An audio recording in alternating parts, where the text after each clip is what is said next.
Hi friend, Marian Santos here, potentials.com, signing at our channel. Let's study God's Word. So, ang ano natin ngayon is yung kay Pastor Rick Warren. So, sabi niya is, Dream Big in 2025. So, sabi niya, Jeremiah 29 verse 11, yung Bible verse natin. God's promises, I know the plans I have for you, plans to prosper you and not to harm you, plans to give you hope and a future. So yan.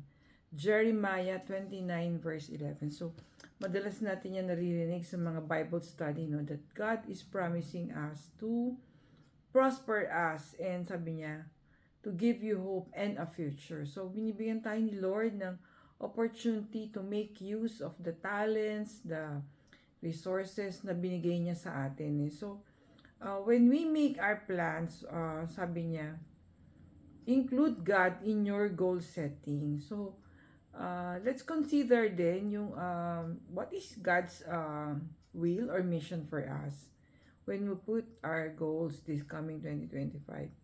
Admit you don't know the future. So, sabi nga natin, only God knows the future. So, yan, admit that you don't know the future. Number 3, do what's right today. And kumbaga, has God given you a dream for the future, or has He given you instructions for today? Then it's time to get to work. So the instructions comes from people around us, people we trust, people who mentor us, who has given us the opportunity. So parang what Pastor Rick is saying, do what's right. Baka kaya hindi tayo nagiging successful what we're doing. Maybe we're not doing what is right.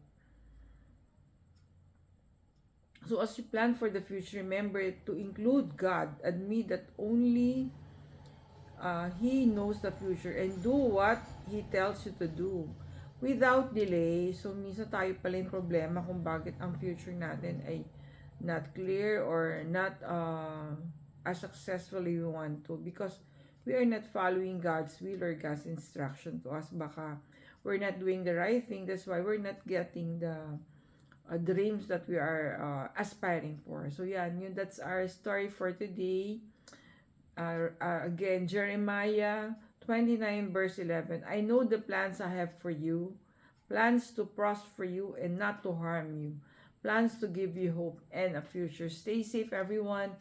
God bless you all. Thank you for watching. See you in our next video.